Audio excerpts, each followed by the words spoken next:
ಆಕಾಶವಾಣಿಯ 90 ವರ್ಷದ ಸಂಭ್ರಮಾಚರಣೆಯ ಸಂದರ್ಭದಲ್ಲಿ ವಿಶೇಷ ಕಾರ್ಯಕ್ರಮ ಸರಣಿ ಆಕಾಶ ಬುಟ್ಟಿ. ಕೇಳುಗರೊಂದಿಗೆ ಮಾತುಕತೆ.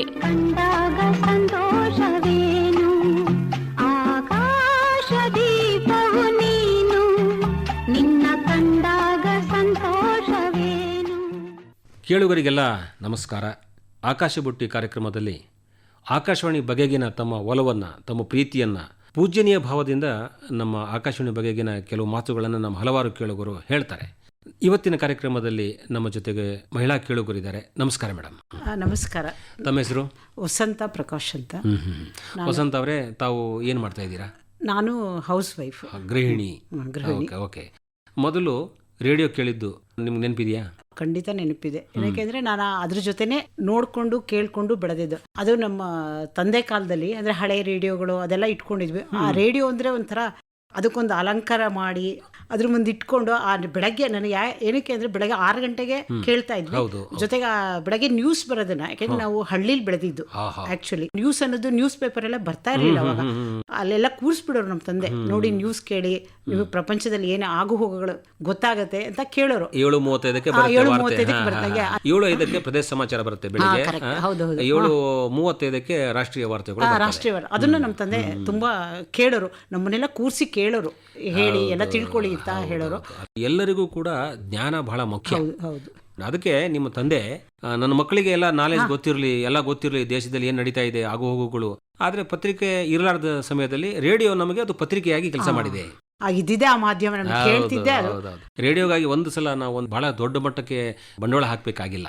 ಒಂದು ಟಿವಿಗೆ ನಾವು ಬಹಳಷ್ಟು ಸಾವಿರಾರು ರೂಪಾಯಿ ಖರ್ಚು ಮಾಡಬೇಕಾಗತ್ತೆ. ಇಲ್ಲಿ 100 ರೂಪಾಯಿ ಖರ್ಚು ಮಾಡಿದ್ರು ಕೂಡ ರೇಡಿಯೋ ಬರ್ತಿತ್ತು ಅವಾಗ. ಈಗ ಅದು ಹೆಚ್ಚು ಕಡಿಮೆ ಒಂದು 1000 ರೂಪಾಯಿ 500 ರೂಪಾಯಿ ಕೊಟ್ಟರು ಕೂಡ ರೇಡಿಯೋ ಈಗಲೂ ಕೂಡ ಸಿಗೋ ಕಾಲ ಇದೆ. ಅಂದ್ರೆ ಆಗಿನ ಕಾಲದಲ್ಲಿ ಅಂದ್ರೆ ಒಂಥರ ಆ ರೇಡಿಯೋ ಇಟ್ಕೊಂಡವ್ರ ಮನೇನೆ ದೊಡ್ಡ ಮನೆ, ಸೈಕಲ್ ರೇಡಿಯೋ ಇಟ್ಟವರು ಅಂದ್ರೆ ಭಾರಿ ದೊಡ್ಡ ಅಗರ್ಭ ಶ್ರೀಮಂತರು. ಅದಕ್ಕೆ ಒಂದು ಟೇಬಲ್ಲೇ ಮಾಡಿ ಅದಕ್ಕೊಂದು ಅಲಂಕಾರಿಕ ಕುಂಡ ಇಟ್ಟು ಅದು ಒಂಥರ ಇದೆ. ಬಹಳ ಖುಷಿ ಆಗತ್ತೆ. ನಮ್ಮ ರೇಡಿಯೋಕ್ಕೂ ಕೂಡ ಅಲಂಕಾರ ಮಾಡ್ತಿದ್ರು ಅಂತ ಹೇಳಿ ಕೇಳಿ. ಮತ್ತೆ ಇನ್ನೊಂದೇನಂದ್ರೆ ನಮ್ಮಮ್ಮ ಈ ಹಿಂದೆ ಲೇಸು ದಾರದಲ್ಲಿ ಏನೇನೋ ಅಲಂಕಾರಿಕವಾಗಿ ಅದ್ರ ಮೇಲೆ ಒಂದು ಮ್ಯಾಟ್ ತರ ಮಾಡಿ ಎಲ್ಲ ಹಾಕೋರು. ಅದನ್ನ ನಮ್ಗೆಲ್ಲ ಹೇಳ್ಕೊಟ್ಟಿದ್ರು ಮಾಡಿ ಅಂತ. ಇವಾಗ ಅದೆಲ್ಲ ಮಾಡ್ತಾ ಇಲ್ಲ, ಬಟ್ ಬಿಟ್ಬಿಟ್ಟಿದ್ವಿ. ಆ ಕಲೆ ಇದು ಬೇರೆ ತರ ಕಸೂತಿ ಕಲೆ ಎಲ್ಲ ಬೇಕಾಗತ್ತೆ. ಅಂದ್ರೆ ಮಹಿಳೆಗೆ ಸಾಕಷ್ಟು ಬೇರೆ ಬೇರೆ ಕೌಶಲ್ಯಗಳು ಇರ್ತವೆ. ಮನೆಯನ್ನು ನಡೆಸೋದೇ ಒಂದು ದೊಡ್ಡ ಕೌಶಲ್ಯ. ಅದ್ರ ಮಧ್ಯೆ ನೀವು ಇನ್ನೊಂದು ಯಾವುದೋ ಈ ಥರ ಬೇರೆ ಕೌಶಲ್ಯವನ್ನು ಬೆಳೆಸ್ಕೊಂಡಿರ್ತೀರಾ, ನಿಮ್ಮ ಸ್ಕಿಲ್ಸ್ ಬೆಳೆಸ್ಕೊಂಡಿರ್ತೀರಿ. ಅದು ಹೆಣಿಗೆ ಆಗಿರ್ಬೋದು ಅಥವಾ ಬೇರೆ ಬೇರೆ ಏನೇ ಆಗಿರ್ಬೋದು. ಆ ಕರಕುಶಲ ಕಲೆಯಲ್ಲಿ ನೀವು ಯಾವತ್ತೂ ನಿಪುಣರಾಗಿರ್ತೀರ. ಮಹಿಳೆಯ ಕಲೆ, ಸಾಹಿತ್ಯ ಮತ್ತು ಅವಳ ಸಂಗೀತ ಆಗಲಿ ಅಥವಾ ಹಾಡುಗಾರಿಕೆ ಎಲ್ಲವೂ ಬೆಳಕಿಗೆ ಬರಬೇಕಂದಾಗ ಒಂದು ವೇದಿಕೆ ಬೇಕು. ರೇಡಿಯೋವನ್ನು ನೀವು ಹೇಗೆ ಒಂದು ವೇದಿಕೆಯನ್ನಾಗಿ ಬಳಸ್ಕೊಂಡ್ರಿ? ಅದು ನಂದೊಂದು ಬಾಲ್ಯದಲ್ಲಿ ನನಗೊಂದು ಆಸೆ ಇತ್ತು. ನಾನು ಅಂದರೆ ನನ್ನ ವಾಯ್ಸ್, ನಮ್ಮ ತಂದೆಗೆ ಸಂಗೀತ ಬರ್ತಿತ್ತು, ನನಗೂ. ಹಳ್ಳಿಲಿದ್ರು ನಮ್ಮ ತಂದೆ ಬೇರೆ ಸಿಟಿಯಿಂದ ಕರೆಸಿ ಸಂಗೀತಗಾರನ ಕರೆಸಿ ನನಗೆ ಹೇಳ್ಕೊಡ್ತಾ ಇದ್ರು. ಆ ಟೈಮಲ್ಲಿ ನನ್ನ ವಾಯ್ಸ್ ಕೇಳಿ ಸುಮಾರು ಜನ ನೀನು ಯಾಕೆ ಆಕಾಶವಾಣಿಗೆ ಹೋಗ್ಬಾರ್ದು ಅಂತ ಕೇಳ್ತಾ ಇದ್ರು. ನಮ್ಗೆ ಅಷ್ಟು ಬೆಂಗಳೂರಿಗೆ ಬಂದು ನಮ್ಮನ್ನು ಕರ್ಕೊಂಡು ಬಂದು ಇಲ್ಲೆಲ್ಲ ಆಕಾಶವಾಣಿಗೆಲ್ಲ ಇಂಟ್ರೊಡ್ಯೂಸ್ ಮಾಡ್ಕೊಡಂತ ಇರ್ಲಿಲ್ಲ. ಮಾರ್ಗ ಇರ್ಲಿಲ್ಲ.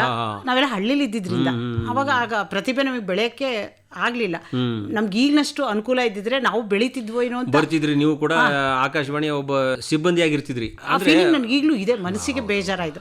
ಅವಾಗ ಅನ್ಕೊಂಡೆ ನಾನು ಆಕಾಶವಾಣಿ ನೋಡ್ಬೇಕು. ನಾನು 5th 6th ಅಲ್ಲೆಲ್ಲ ನನಗೆ ಎಲ್ಲಾದ್ರೂ ಒಂದು ಕಾರ್ಯಕ್ರಮ ಅಲ್ಲೆಲ್ಲ ಕರೆದ್ರೆ, ಮತ್ತೆ ಅವಾಗೆಲ್ಲ ಈ ಮಿನಿಸ್ಟರ್ಸ್ ಅವರು ಇವರೆಲ್ಲ ಬರೋರು. ಅವಾಗ ನೀನ್ ಭಾವಸ್ ಅಂತ ನೀನು ಅಲ್ಲಿ ನಿನ್ನ ಪ್ರಾರ್ಥನೆ ಮಾಡು ಅಂತ ಹೇಳೋರು. ನಾನು ಹೋಗಿ ಹೇಳುವೆ. ಎಲ್ಲ ಹೋದ್ಬಳಿ ಎಲ್ಲ ತುಂಬಾ ಹೊಗಳೋರು. ನಿನ್ ವಾಯ್ಸ್ ಎಷ್ಟು ಚೆನ್ನಾಗಿದೆ, ನೀನ್ ಯಾಕೆ ಆಕಾಶವಾಣಿಗೆ ಹೋಗ್ಬಾರ್ದಾಗಿತ್ತು ಅಂತ ಕೇಳೋರು. ನಮ್ಗೆ ಅವಾಗೆಲ್ಲ ನಾವೆಲ್ಲ ಒಟ್ಟು ಕುಟುಂಬ, ಜೊತೆಗೆ ಮಕ್ಕಳು ಜಾಸ್ತಿ. ನಮ್ಮ ತಂದೆ ಅವ್ರ ಕೆಲಸ, ಈ ಕಡೆ ಅವರು ರೈತರು, ಜೊತೆಗೆ ಕೆಲಸದಲ್ಲೂ ಇದ್ರು. ಅದರಿಂದ ನನಗೇನಾಯ್ತು, ಇವಾಗೊಂದು 4 years 5 years ಬ್ಯಾಕು ಸತ್ಯ ಶ್ಯಾಮಲ ಅಂತ ಅವರು ನನಗೆ ಕರೆದು, ಬಾಮ ನಾನು ಈ ಥರ ಸಂಕ್ರಾಂತಿ ಕಾರ್ಯಕ್ರಮದ ಬಗ್ಗೆ ಮಾತಾಡ್ತಾ ಇದ್ದೀನಿ, ಬಾ ನಿನಗೂ ಒಂದು ಚಾನ್ಸ್ ಕೊಡ್ತೀನಿ ಇದ್ರು.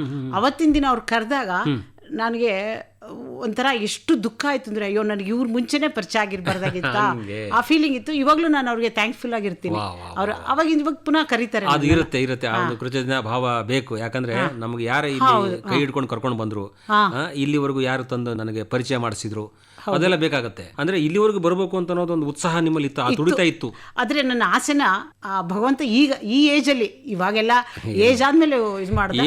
ಏನಿಲ್ಲ, ನಮ್ಮ ಆಸೆ ಆಕಾಂಕ್ಷೆಗಳು ಯಾವುದೋ ಒಂದು ಹಂತದಲ್ಲಿ ಈಡೇರ್ತವೆ, ಭಗವಂತನ ಆಶೀರ್ವಾದ ಕೃಪೆ ಇರುತ್ತೆ ಅಂತ ಅನ್ನೋದಕ್ಕೆ ಇವು ಕೆಲವು ಉದಾಹರಣೆಗಳು ಅಂತ ಅನ್ಬೋದು. ಎಷ್ಟೋ ಸಲ ಆಕಾಶವಾಣಿಗೆ ಕಾಲಿಟ್ಟಿದ್ದು ನಾನು ಹಿಂಗೆ, ಆವಾಗ ನನಗೆ ಅವಕಾಶ ಸಿಗಲಿಲ್ಲ, ಕಡೆಗೆ ನಾನು ಇವಾಗ ಬರ್ತಾ ಇದ್ದೀನಿ, ಇವತ್ತು ನನಗೆ ಇವತ್ತಿನವರೆಗೂ ಗ್ಯಾಪ್ ಆಯಿತು ಅಂತ ಹೇಳ್ತಾರೆ ಕೆಲವರು. ಬಾಲ್ಯದಲ್ಲಿದ್ದಾಗ ಬಂದಾಗಿನ ಘಟನೆಯಿಂದ ಹಿಡ್ಕೊಂಡು 50-60 ಆದಾಗ ಇವತ್ತು ನಾನು ಮತ್ತೆ ಬಂದೆ ಅಂತ ಹೇಳೋರು ಇರ್ತಾರೆ. ಅಂದರೆ ಅವಕಾಶಗಳಿಗೆ ಯಾವತ್ತು ನಾವು ನಮ್ಮ ತುಡಿತವನ್ನು ಇಟ್ಕೊಂಡಿರ್ಬೇಕು. ಎಲ್ಲಿ ಸಿಗುತ್ತೆ, ಏನು ಆಗುತ್ತೆ, ಪ್ರಯತ್ನಕ್ಕೆ ಫಲ ಇದ್ದೇ ಇದೆ. ಈಗ ನಮ್ಮ ಆಕಾಶವಾಣಿ ಫೋನಿನ ಕಾರ್ಯಕ್ರಮಕ್ಕೆ ಸತತವಾಗಿ ಪ್ರಯತ್ನ ಮಾಡ್ತಿರ್ತಾರೆ. ಅವರಿಗೆ ನಮ್ಗೆ ಲೈನ್ ಸಿಗಲ್ಲ ಸಾರ್ ಅಂತ ಇರ್ತಾರೆ. ಒಂದಲ್ಲ ಒಂದಿನ ಸಿಕ್ಬಿಟ್ಟಿರ್ತದೆ, ಅಥವಾ ಅವರು ಹೀಗೆ ಒಂದು ಸಂದರ್ಶನ ಮಾಡುವಂತದ್ದು ಒಂದು ಸ್ಥಾನಕ್ಕೂ ಬರ್ಬೋದು ಅವರು. ಇವತ್ತು ನೀವು ಮಾತಾಡ್ತಾ ಇದ್ದೀರಿ ನೋಡಿ, ಇದು ಒಂದು ಮಾತಾಡ್ತಾ ಇರೋದು ಕೂಡ ಒಂದು ದೊಡ್ಡ ಯೋಗಾನೇ ಅನ್ಕೋಬೇಕು. ಅದು ನಿಜನೇ, ಕಾಲ ಕೂಡಿ ಬರ್ಬೇಕೆಲ್ಲ ಅದಕ್ಕೂ ಅಂತ ಹೇಳ್ತಾರ. ನಮ್ಗೂ ಇವಾಗ ಬಂದಿದೆ. ಈಗ 90 ವರ್ಷಗಳನ್ನ ಪೂರೈಸಿದೆ ಆಕಾಶವಾಣಿ. ಒಂದು ಯೋಗ, ಆಕಾಶವಾಣಿ ಕೇಳುಗರ ಜೊತೆಗೆ ಒಂದು ಮಾತುಕತೆ ಮಾಡುವಂತ ಯೋಗ. ಕರೆಕ್ಟ್. ಇವತ್ತು ನಿಮ್ಗೆ ಅವಕಾಶ ಸಿಕ್ಕಿದೆ, ಅದು ತುಂಬಾ ಸಂತೋಷ. ಹಾಗಾಗಿ ಆಕಾಶವಾಣಿ 90 ವರ್ಷದ ಒಂದು ಸಂಭ್ರಮಾಚರಣೆ ಸಂದರ್ಭದಲ್ಲಿ ನೀವು ಭಾಗಿಯಾಗ್ಬಿಟ್ರಿ. ಅದು ಇನ್ನೂ ಸಂತೋಷ ತರ್ತಾ ಇದೆ. ಅದೇ ನಿಮಗೆ ಒಳ್ಳೇದಾಗ್ಲಿ. ಬರೋ ದಿನಗಳಲ್ಲಿ ಆಕಾಶವಾಣಿಯಿಂದ ಸಾಕಷ್ಟು ಜ್ಞಾನ ಇನ್ನೂ ಜಾಸ್ತಿ ಸಿಗಲಿ. ನೀವು ಇನ್ನೊಬ್ಬರಿಗೂ ಕೂಡ ಹೇಳಿ ಆಕಾಶವಾಣಿ ಕೇಳಿ ಅಂತ ಹೇಳಿ. ಆಕಾಶವಾಣಿ ಮೊಬೈಲ್ ಅಲ್ಲಿ ಕೂಡ ಬಂದಿದೆ ಈಗ.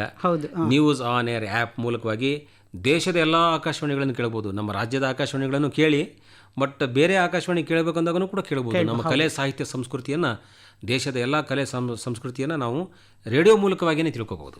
ಅಂದರೆ ನನಗಿವಾಗ ಏನಿಸುತ್ತೆ ಅಂದರೆ, ನಂಗೆ ರೇಡಿಯೋ ಚಿಕ್ಕ ವಯಸ್ಸಿಂದ ಕೇಳಿ ಬೆಳೆದಿದ್ದೀನಿ. ಅವಾಗ ನಮಗೆ ಅವಿಭಕ್ತ ಕುಟುಂಬ ಒಟ್ಟಿಗೆ ಬೆಳೀತಾ ಇದ್ವಿ. ನಮಗೆ ಟೈಮು ಅಂದರೆ ಕಾಲ ಹೋಗಿದ್ದೇ ಗೊತ್ತಾಗ್ದಲ್ಲ. ಬಟ್ ಇವಾಗಿನ ಒಂಟಿತನ ಅಂದರೆ ನಮಗೆ ವಯಸ್ಸಾಗ್ತಾ ಆಗ್ತಾ ನಮ್ಮ ಜೊತೆ ಯಾರೂ ಮಾತಾಡೋಕ್ಕೆ ಇಷ್ಟಪಡಲ್ಲ. ಅದರಿಂದ ಇವಾಗ ನನಗೆ ಯಾರೂ ಇಲ್ಲ ಅನ್ನೋ ಫೀಲಿಂಗ್ ಬರಲ್ಲ ನನಗೆ. ಆ್ಯಕ್ಚುಲಿ ನನಗೆ ಇನ್ನೊಬ್ರು ನನ್ನ ಜೊತೆಲಿದ್ದಾರಪ್ಪ, ನಾನು ಒಬ್ಬಳೇ ಮನೇಲಿದ್ರು ನನಗೆ ಜೊತೆಯಾಗಿದ್ದಾರೆ ನನಗೆ ಅನ್ನೋ ಥರ ಭಾವನೆ ಖಂಡಿತ ಅದು ಬಂದೇ ಬರುತ್ತೆ. ಇದು ಎಲ್ಲರಿಗೂ, ನನ್ನ ಒಬ್ಳಿಗೆ ಅಲ್ಲ. ನಿಜ ನಿಮ್ಮ ಮೂಲಕವಾಗಿ ನೀವು ಇನ್ನೊಬ್ಬರ ಪ್ರತಿನಿಧಿಯಾಗಿ ಮಾತು ಹೇಳ್ತಾ ಇದ್ದೀರಿ. ಏಕಾಂತ ಒಂಟಿತನ ಅದನ್ನ ಹೊಡೆದೋಡ್ಸಕ್ಕೆ ರೇಡಿಯೋ ಯಾವತ್ತೂ ನಿಮ್ಮ ಸಂಗಾತಿಯನ್ನ ಮಾಡ್ಕೊಳ್ಳಿ. ಒಳ್ಳೆಯ ಮಾತುಗಳನ್ನ ಹೇಳಿದಿರ ತಾವು. ಒಂಟಿತನ ಯಾವತ್ತೂ ದೂರ ಆಗಲಿ, ನಿತ್ಯ ಸಂಗಾತಿ ರೇಡಿಯೋ ಮಾಡಿಕೊಂಡು ಖುಷಿಯಾಗಿರಿ ಅಂತ ಹೇಳಿ ಸಂದರ್ಭದಲ್ಲಿ ಹೇಳೋಣ. ನಿಮಗೆ ನಮ್ಮೆಲ್ಲ ಕೇಳುಗರ ಪರವಾಗಿ ಧನ್ಯವಾದಗಳು ಮೇಡಮ್. ನಮಸ್ಕಾರ. ನಿಮಗೂ ಸಹ ಥ್ಯಾಂಕ್ ಯು. ದೀಪವು ನೀನು, ನಿನ್ನ ಕಂಡಾಗ ಸಂತೋಷವೇನು. ನಮ್ಮ ಜೊತೆಗಿದ್ದಾರೆ ಒಬ್ಬ ಮಹಿಳೆ.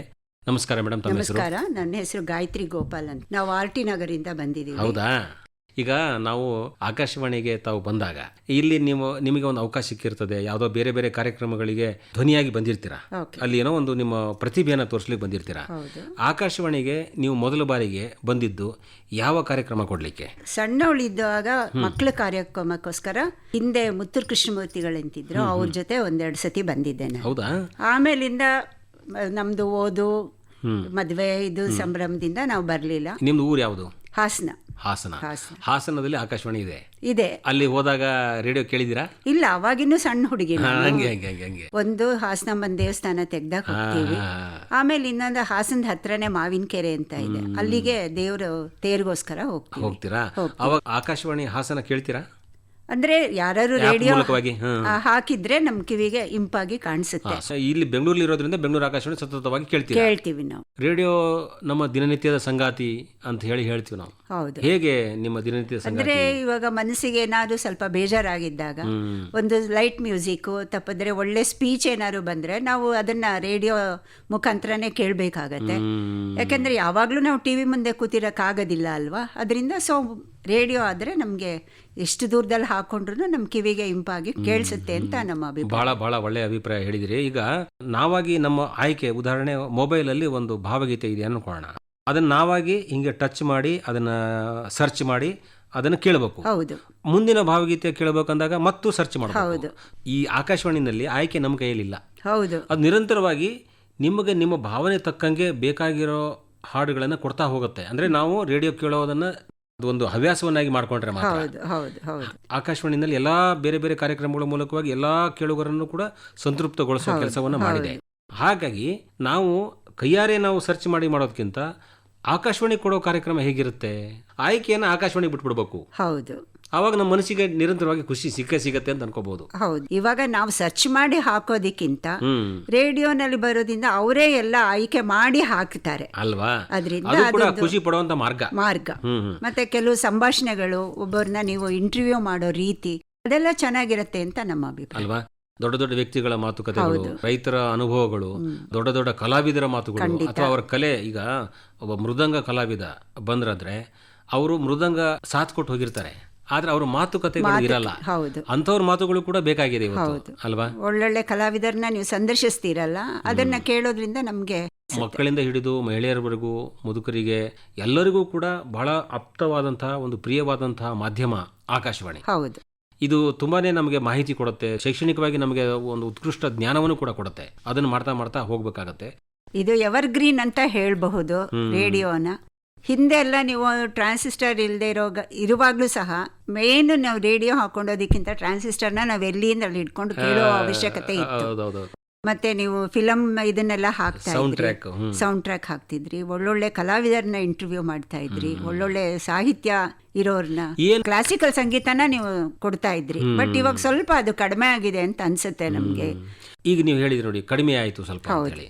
ನಿಮ್ಗೆ ಏನು ಇನ್ನು ಬೇಕು ಅನ್ಸುತ್ತೆ? ಅಂದ್ರೆ ಸ್ವಲ್ಪ ಎಷ್ಟೋ ಜನ ಇದಾರಲ್ವಾ, ಇವಾಗ MS ಶೀಲಾ ಇದ್ದಾರೆ, MS ಸುಬ್ಲಕ್ಷ್ಮಿ ಇದ್ರು, RK ಪದ್ಮನಾಭನ್, ಇವ್ರದೆಲ್ಲ ನೀವು ಸ್ವಲ್ಪ ಕ್ಲಾಸಿಕಲ್ ಇದನ್ನ ನಮ್ಗೆ ಕೊಟ್ರೆ ಚೆನ್ನಾಗಿರತ್ತೇನೋ ಅಂತ ಅನ್ಸುತ್ತೆ. ಟೈಮಿಂಗ್ಸ್ ಜಾಸ್ತಿ ಮಾಡಬಹುದೇನೋ ಅಂತ ಅನ್ಸುತ್ತೆ. ಹಾಗಾಗಿ ಅಮೃತ ವರ್ಷಿಣಿ ಆಗಿರ್ಬೋದು, ರೇನ್ಬೋ ಆಗಿರ್ಬೋದು, ಆಕಾಶವಾಣಿ ನಮ್ಮ ಮೂಲ ಮುಖ್ಯ ವಾಹಿನಿ ಆಗಿರ್ಬೋದು, ವಿವಿಧ ಭಾರತಿ ಆಗಿರ್ಬೋದು, ಎಲ್ಲವನ್ನೂ ಕೂಡ ಕೇಳ್ತಾ ಕೇಳ್ತಾ ಕೇಳ್ತಾ ಕೇಳ್ತಾ ನಮಗೆ ಏನು ಬೇಕಾಗಿದೆ, ಯಾವ ಚಾನಲ್ ಮೂಲಕವಾಗಿ ನಮಗೆ ಖುಷಿ ಸಿಗುತ್ತೆ ಅಂತ ಅನ್ನೋದೊಂದು ಚಾನಲ್ಗಳನ್ನು ಬದಲಾವಣೆ ಮಾಡ್ತಾ ಹೋಗ್ಬೋದು. TV ಚಾನಲ್ ಬದಲಿ ಮಾಡಿದ್ರೆ ಅದು ಕಣ್ಣಿಗೆ ನಿಮಗೆ ಒಂಥರ ದೃಶ್ಯ ಮಾಧ್ಯಮ ನಿಮಗೆ ವಿಚಲಿತಗೊಳಿಸ್ಬಿಡುತ್ತೆ. ಹೌದು, ನಾವು ಎಲ್ಲೂ ಕೂಡ ನೆಲೆ ನಿಲ್ಲಲ್ಲ. ಈ ಚಂಚಲ ಸ್ವಭಾವ ವೃದ್ಧಿ ಆಗತ್ತೆ ಅಂತ ಹೇಳ್ತಾರೆ. ಅದರಿಂದ ಸತತವಾಗಿ ಚೇಂಜ್ ಮಾಡೋದೊಂದು ಹವ್ಯಾಸ ಅಂತೇಳಿ. ಆಕಾಶವಾಣಿ ಹಾಗಿಲ್ಲ.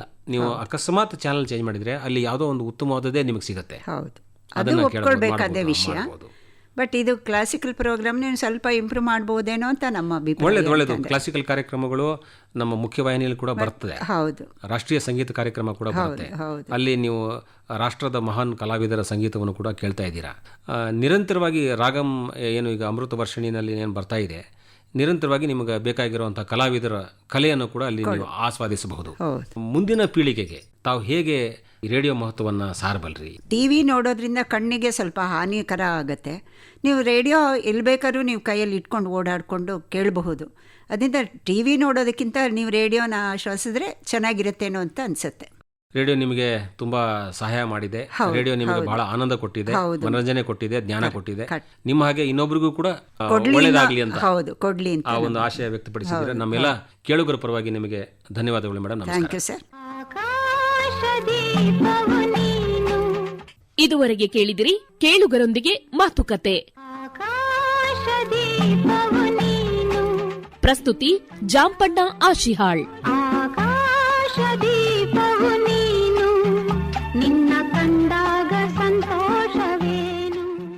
ಆಕಾಶವಾಣಿಯ 90 ವರ್ಷದ ಸಂಭ್ರಮಾಚರಣೆಯ ಸಂದರ್ಭದಲ್ಲಿ ವಿಶೇಷ ಕಾರ್ಯಕ್ರಮ ಆಕಾಶ ಬುಟ್ಟಿ ಕೇಳಿದಿರಿ.